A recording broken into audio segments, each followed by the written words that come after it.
Porto e Negócios. Patrocínio Brasil Terminal Portuário. Acreditar e inovar. Grupo Gelog. Grupo Iaman. Apoio institucional Concais. Realização Santa Cecília TV. 22 anos.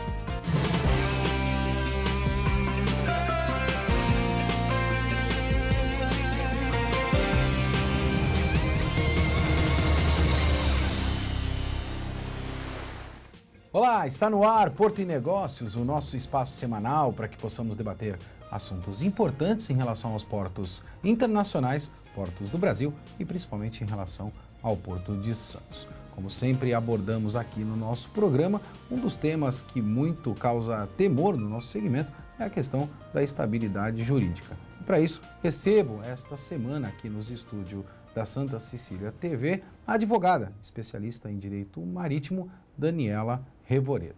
Daniela, obrigado pela tua presença, um prazer enorme te ter aqui pela primeira vez no Porto e Negócios. Prazer é meu, muito obrigada, Maxwell. E recebo também o meu amigo que já tem cadeira cativa aqui no Porto e Negócios, Marcelo Neri, presidente do FENAMAR e também CEO do Alpamar. Marcelo, obrigado pela tua presença aqui, um prazer enorme te ter aqui novamente com a gente no Porto e Negócios, levando informação de qualidade para essa nossa audiência tão qualificada. Mais uma vez aí eu agradeço o convite, Maxwell. Para iniciar a nossa conversa, eu vou começar pelo Marcelo, se a Daniela me permitir, porque o Marcelo passou por uma transição aí, né, do Sindamar para o FENAMAR. O que isso representa e de que maneira, Marcelo, o teu trabalho vai contribuir com o desenvolvimento desse setor portuário que é tão importante para o nosso país? Maxwell, a gente teve uma experiência no Sindamar, né, do Sindicato das Agências Marítimas do Estado de São Paulo, por 6 anos, 2 mandatos, e agora tem uma responsabilidade maior ainda, que congrega todos os sindicatos das agências marítimas do Brasil, no âmbito federativo. Então, eu diria que eu estou muito mais em Brasília agora, né? Sim. Vendo os problemas, lógico que os problemas do Porto de Santos também, mas os problemas a nível Brasil, né? Então, tem que estar de olho, tem que estar antenado nos problemas portuários, focados no agenciamento marítimo, mas na logística como um todo, a nível Brasil. Doutora, quero começar a discutir o Código Comercial, algo bastante importante, a gente percebe naturalmente que é algo que vem sendo debatido dentro do nosso segmento e queria ter a tua percepção em relação a essa reestrutura do Código Comercial que é necessário para o nosso segmento. Mais necessário ainda mais olhando pela área que eu atuo, é a parte dentro do Código Comercial que trata do direito marítimo. Sem dúvida. Nós estamos aí numa fase de votação no Senado e estamos na expectativa que saiam essas regras, porque o nosso Código Marítimo Comercial, onde tem ainda, na realidade, a parte de direito marítimo, é datado de 1850. Sim. Há muita atualização aí por vir, né? E na tua percepção, esse código que hoje vem sendo discutido, é um código que vai atender os anseios do segmento, doutora? Sim. É fato que desde o começo da escrita, da elaboração dos artigos, já se passaram algum tempo e a tecnologia, tudo avança. Ainda assim, essa nova legislação vai dar um suspiro para nós, advogados, para nós, o setor da área jurídica, com certeza.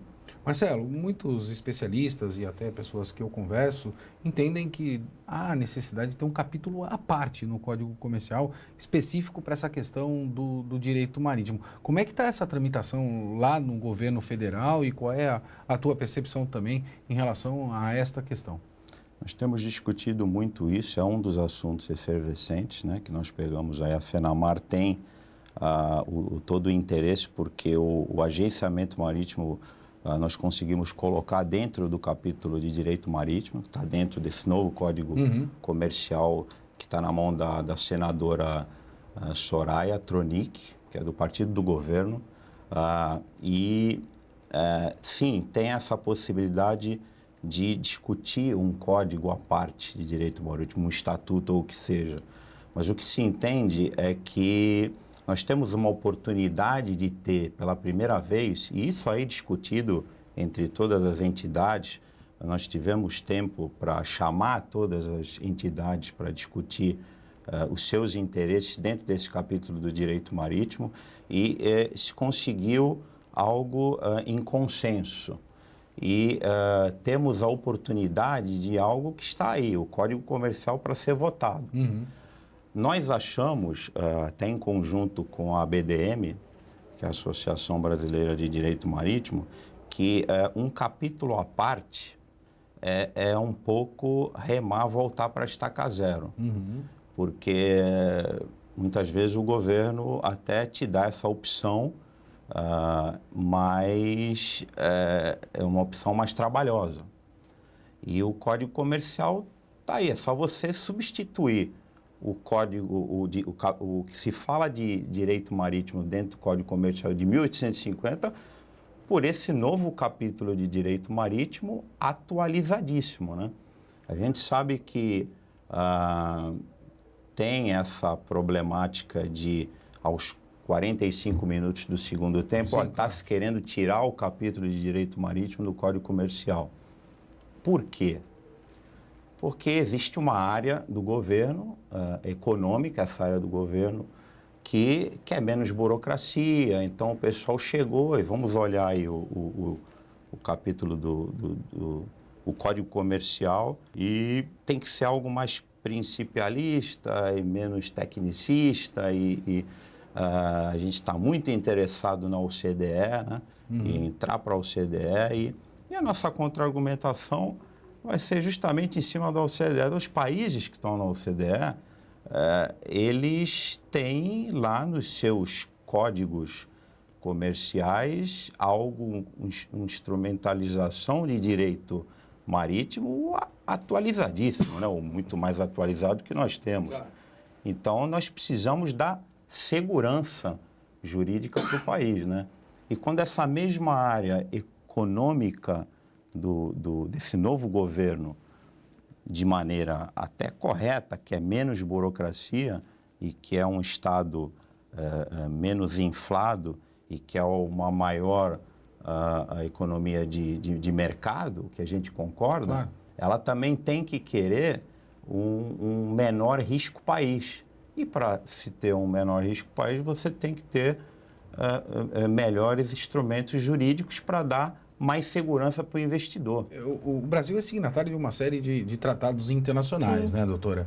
E toda vez quando a gente tem algum tipo de sobreposição, apesar do Brasil ser signatário, a gente remete às legislações internas, o que não dá essa segurança principalmente para o investidor internacional. Haja vista a ADI que a gente tem hoje, né, onde a gente é signatário a um tratado e toda vez quando você tem uma divergência jurídica, você segue a legislação nacional. Isso tem de estar enquadrado de alguma maneira nessas questões do Código Comercial do Direito Marítimo ou esta minha percepção ela está um pouco equivocada? Não, a questão de tratados ela é mais abrangente, né? Ela vai envolver países ou comunidades, enfim, nem todos os aspectos vão estar envolvidos dentro de um código, do Código Comercial ou que seja do Código Marítimo. Mas é fato que o Brasil precisa de investimento, é fato que a nossa legislação é esparsa e, portanto, traz uma insegurança para o investidor estrangeiro e, portanto, a gente precisa arrumar a nossa casa para que a gente possa trazer fomentar mais a economia. Marcelo, a gente comemorou agora mais recentemente essa questão do leilão do pré-sal, né? E me parece que o vencedor, parece não, com certeza o vencedor foi a Petrobras, né? E nós não trouxemos nenhum investidor internacional de novo para esse jogo que a gente tem. Isso demonstra, de alguma maneira, essa estabilidade que a doutora colocou. Qual é a tua visão nesse sentido, né, nesses negócios, principalmente de concessão que o Brasil vem propondo hoje para o mercado internacional, com a falta de adesão do mercado internacional, haja vista que você tem profundo conhecimento no mercado internacional, e vou te fazer uma segunda pergunta. Com esse novo Código Comercial, muda o perfil do agente marítimo? Sim, se nós conseguirmos o texto de direito marítimo que está lá, pronto, ser inserido nesse novo Código Comercial.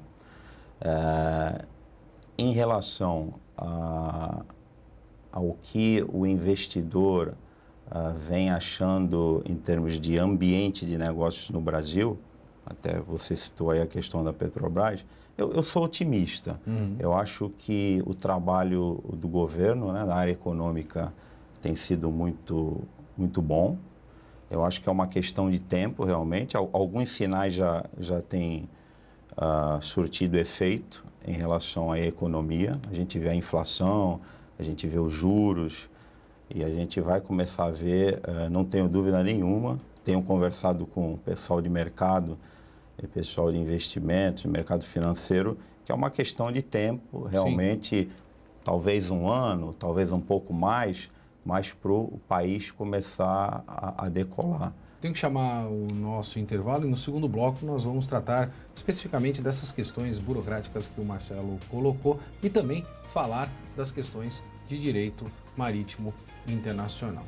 Mas como você bem sabe, antes disso, roda a vinheta do nosso quadro Destaque Portuário da Semana.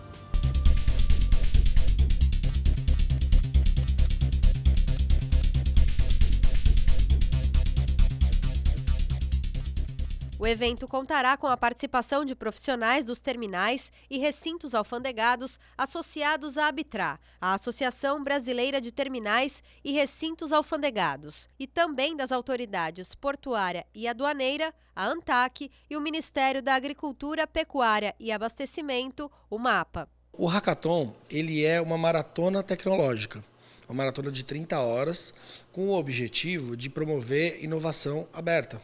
Ou seja, você tem um desafio, você busca problemas reais dentro da sociedade, dentro do nosso cotidiano, e você traz para dentro de uma maratona onde pessoas de multidisciplinares, de múltiplos conhecimentos, as pessoas se juntam em times para desenvolver soluções dentro dessas 30 horas. O objetivo será desenvolver soluções para duas das principais questões que envolvem a dinâmica portuária: melhorar a gestão dos planos de emergência existentes no porto e otimizar a análise de documentos exigidos pelo setor. O projeto integra as ações comemorativas dos 30 anos de atuação da ABTRA. Marcada de 6 a 8 de dezembro, a maratona promete trazer soluções tecnológicas para toda a comunidade portuária, inclusive para a população que vive no entorno do Porto de Santos. A Unisanta, que é um dos polos de inovação em toda a Baixada Santista, apoiará o evento. O diretor-geral do Sistema Santa Cecília de Comunicação, Marcelo Teixeira Filho, falou sobre a importância da Unisanta integrar um projeto desse porte. Dentro desse hackathon, a Unisanta está entrando como uma incubadora desses projetos e o Sistema de Comunicação mostrando para a região quanto é importante esses eventos como esse ligado ao Porto e tantos outros que estamos com projetos para fazer, para a gente conseguir desenvolver não só a parte tecnológica, como também de recursos humanos e geração de empregos para a nossa região. E não é só isso, a parceria vai além do hackathon. Com isso, nós vamos buscar aí desenvolver conteúdos de tecnologia, soluções em tecnologia, com toda a estrutura, com todo o know-how dessas duas organizações. A primeira iniciativa já vai acontecer agora, com esse hackathon da ABTRA, onde a Unisanta, em parceria com a 013, nós vamos aí disponibilizar toda a estrutura para incubação dos projetos, do projeto vencedor e dos demais projetos, onde nós vamos acelerar as soluções que forem apresentadas, onde nós poderemos aí potencializar todos esses recursos com uma estrutura de Fab Lab, enfim, tudo que possa auxiliar esses projetos vencedores.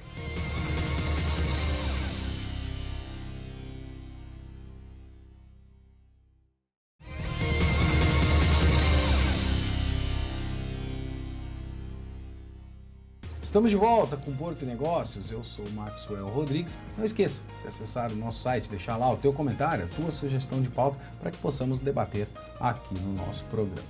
Esta semana recebo aqui nos estúdios da Santa Cecília TV a advogada Daniela Revoredo, especialista em direito marítimo, e o presidente da FENAMAR, Marcelo Neri. Quero agradecer o Marcelo pelo presente que o Marcelo me deu hoje, me agraciando com 3 livros para uma excelente leitura nos meus finais de semana. E já quero fugir um pouquinho da pauta e fazer esse questionamento para o Marcelo. Marcelo, está se especializando nessa questão de coaching, né? O que está te levando para isso? Transferência de conhecimento para as pessoas que você adquiriu ao longo de tanto tempo? Eu sou formado em coaching já desde 2009, né? Sim.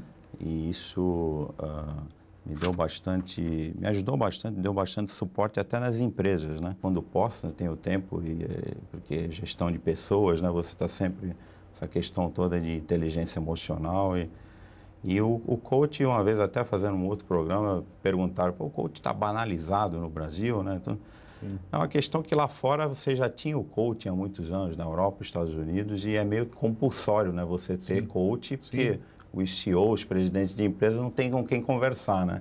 Então, realmente, eu comecei a me interessar, até porque eu acho que você estudar, se interiorizar o autoconhecimento, na verdade, eu acredito que o teu melhor produto, o teu maior produto é o teu autoconhecimento. Sim. Né? Doutora, voltando para a nossa pauta, eu preciso tratar desse tema que é um tema que está em ebulição agora, que é a BR do Mar, né? O governo federal vem tratando isso com bastante carinho, me parece que é algo que a gente já vem debatendo há muito tempo e eu vou dar a minha opinião particular, né? Tudo que a gente vem pontuando, o governo vem colocando em pauta para debate, para discussão, de uma maneira ou de outra esvaziada por inúmeros setores, mas a agenda é uma agenda que o mercado, né, e o segmento vem pleiteando há bastante tempo. E a cabotagem é um deles, né? A gente vem falando isso de uma maneira bastante incisiva e a gente percebe que a BR do Mar vem incentivar esta questão. A minha pergunta é, qual é a tua percepção, né, do projeto BR do Mar e como é que está essa relação do feeder para com a cabotagem? Em primeiro lugar, nós temos uma costa de quase 8.000 quilômetros, né? Navegáveis. Então, eu escuto com muito orgulho que agora nós estamos, sim, fomentando mais ainda a cabotagem, que sempre existiu, mas estava tão aguardada aí. Essa questão da cabotagem veio com a greve dos caminhoneiros em 2018, né, onde nós tivemos problemas com abastecimento de comida, com entregas de produtos, enfim, parou o Brasil. E ali o governo... demonstrou a dependência monstruosa que a gente tem no modal rodoviário, né? Sim, sim. E ali o governo se percebeu que a cabotagem é a saída, ainda bem, e nós estamos aí com esse projeto que é muito bom, mas nem tudo é perfeito. E aí, dentro dessa regulamentação, nós temos a questão do feeder. O que é o feeder, para aqueles que não sabem, né? Um transporte internacional, nem sempre a carga que vem do exterior para o Brasil, ela vai direto para o destino. Por exemplo, vamos supor que venha de um porto da Espanha, ela é uma carga que venha de um porto da Espanha para um porto, vamos supor, para Santos. Às vezes essa carga vai primeiro para Suape, né, num porto que é do estado de Pernambuco, para depois vir para Santos. Ou então vai para Rio Grande para depois vir para Santos. Ou seja, o transporte marítimo, o destino final é Santos. Mas precisou descarregar, ou em Rio Grande, que hoje em dia é conhecido como um hub port, né? É um hub port muito importante, para facilitar, para a economia até, para que o frete fosse mais barato e que aí fosse por um outro navio para o destino final, que no caso seria Santos. Ou seja, esse é um sistema feeder, envolve hub ports e tudo mais. A cabotagem, pela legislação, pela regulamentação que está aí, considera essa perna como cabotagem. Ou seja, isso está influenciando a questão do transporte marítimo internacional. Porque na verdade a cabotagem ela é o transporte doméstico, né? Doméstico, onde você faz o transporte doméstico. É como se fosse pegar o avião São Paulo-Fortaleza, por exemplo, né? A partir do momento que você vai fazer uma viagem internacional, ele deixa de se transformar num transporte doméstico. E essa tratativa do feeder é bastante importante, já vista o modelo de operação que a gente tem hoje. Um tema que eu quero trazer, o mundo vem olhando para isso, e o Marcelo tem muita experiência, é o despacho sobre águas. Como é que está isso no Brasil, Marcelo? A gente tem no agronegócio, por exemplo, para citar um exemplo, eu olho isso com muito bons olhos, porque você não precisa, para citar a questão vamos dizer, a exportação de soja, de grãos, no Arco Norte, vou pegar um porto, Santarém. Você tem algumas trading companies que estão aumentando o seu business lá, e você não precisa ter investimentos vultuosos em terminais, por exemplo, em regiões de greenfield, que vai te demandar, além de um aporte financeiro gigantesco, mas também estudos de meio ambiente, de greenfield, para ficar 2, 3, 5 anos. Você, com uma liberação da aduana, da Receita Federal, pode, sistema de barcaça, levar o transbordo a soja para o navio fazer o transbordo. Então, eu vejo como uma facilitação perfeitamente viável e de menor custo, e com uma segurança jurídica e operacional muito grande, plausível, né? A gente percebe que o Porto de Santos hoje ele vem se tornando aí um grande cluster, né? A gente falou de hub, isso é uma linha de atuação. O Porto de Santos vem se tornando, através do novo PDZ que está sendo debatido, está sendo discutido, não aprovado e apresentado, mas o Porto de Santos vai se tornar um grande cluster. Esse é o caminho, a gente construir DNA individual nos portos do Brasil? Sim, essa é a tendência mundial. O que ocorre é fazer muitos clusters num porto só. Isso daí porque mistura muito a carga, mistura a forma de transitar essa carga. E nós temos um problema sério de infraestrutura. Então, como trazer tudo isso, matérias-primas diferentes, produtos diferentes. Mas essa é a tendência, sim, mundial. Marcelo, você acompanha a relatoria aqui, você entende que também a gente ter esses grandes clusters dentro do Porto de Santos pode, de alguma maneira, comprometer as operações, uma vez que falta infraestrutura? Existe um viés hoje, principalmente com esse novo governo, de privatização. Sim. Né? Quando você fala de privatização... Me parece que toda a solução do Brasil, ela passa pela privatização absoluta de tudo, né? Isso virou agenda no país. Precisa tomar um cuidado com isso. Eu sou a favor de privatização em muitas áreas, segmentos, mas precisa haver um equilíbrio em algumas coisas, principalmente quando a gente fala de porto. Eu sou, a princípio, existem vários modelos, mas a gente tem aí 5 portos do mundo, 4 landlord, e modelo landlord é que você tem ainda a administração pública e você concede para a iniciativa privada os serviços do porto. Sim. Né? Privatizar, se você tem cluster, por exemplo, se você tem um terminal com um tipo de carga só no porto, a tendência é ser difícil segurar preço. Sim. Você começa a construir monopólio. Você começa a construir monopólio. O próprio né? monopólio. Então, eu até conversando nos Estados Unidos, nessa última viagem que eu fiz, com um canadense, ele me falava exatamente isso.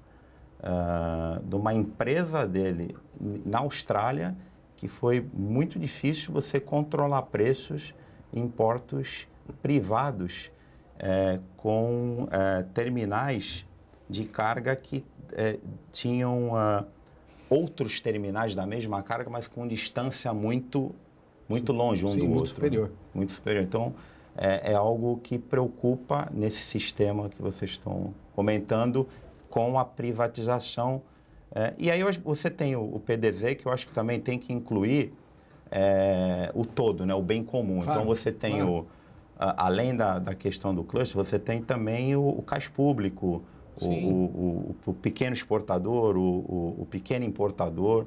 Então você tem que Pensar até na própria acomodar expansão efetiva do todos nosso porto, né? A gente percebe que hoje, nos dias atuais, doutora, eu vou começar pela senhora, essas tecnologias disruptivas, né? A gente tem uma estabilidade jurídica bastante grande no nosso país e o país, juridicamente falando, parece ser um grande elefante, né? Toda vez que você precisa se movimentar, a gente tem uma dificuldade muito grande para mudar, para transformar as legislações, haja vista o Código Comercial que a gente falou que é de uma década muito distante, né?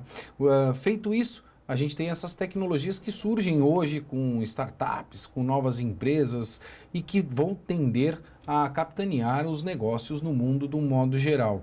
Qual é a sua percepção nesse sentido? Como é que o Brasil consegue acompanhar legalmente essas novas tecnologias disruptivas que vêm aí pela frente? Olha, é uma tarefa bem árdua, viu? Porque é uma mudança de tecnologia de mês a mês. Eu brincando, mas o tempo de mudança é muito grande, é muito pouco. Agora você comentando sobre isso me remeteu ao que está por vir na área jurídica, por exemplo, são os robôs. É surreal, é uma coisa assim impressionante você pensar que quando você distribuir uma petição, aquela petição vai designar o que é a matéria, já vai encaminhar, praticamente não vai ter a mão e nem dos serventuários, dos magistrados, vai chegar a uma resolução através de um robô. Então, tudo isso, nós estamos vivendo numa época muito interessante de mudanças de paradigmas. Então, vamos ver o que vai acontecer com tudo isso, né? Marcelo, o agenciamento marítimo está preparado para essas tecnologias disruptivas que a gente vem acompanhando nos dias atuais? A doutora falou na parte jurídica, né? Eu vou fazer aqui mais o meu pensamento, é mais a questão de gestão filosófica da questão porque eu sou um fã também de tecnologia, essas coisas, e eu vejo essa questão do mundo VUCA, né? Que todo mundo fala. Sim. Como o paradoxo, né? O paradoxo que traz equilíbrio, né? Você tem que ter a mente aberta hoje. O gestor, o empresário tem que ter o mindset totalmente aberto para... Hoje, o cara que você acredita que não é o teu concorrente, ele pode ser o teu concorrente. No dia seguinte. Já vê o Blockbuster que não acreditava que o Netflix era o concorrente dele, né? E derrubou ele.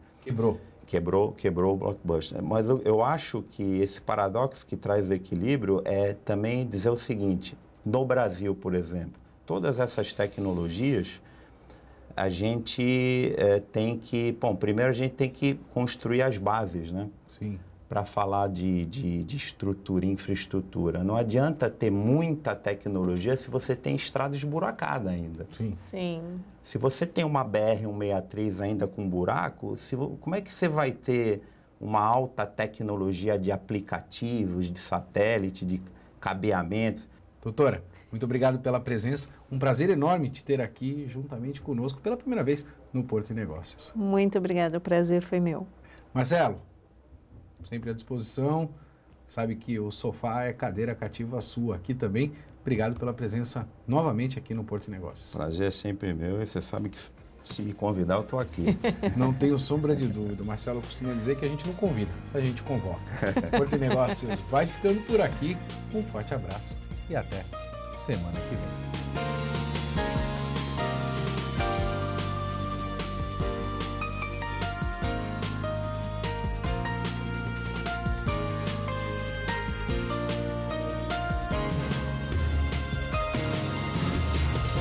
Porto e Negócios. Patrocínio Brasil Terminal Portuário. Acreditar e inovar. Grupo Gelog. Grupo Iaman. Apoio institucional Concais. Realização Santa Cecília TV. 22 anos.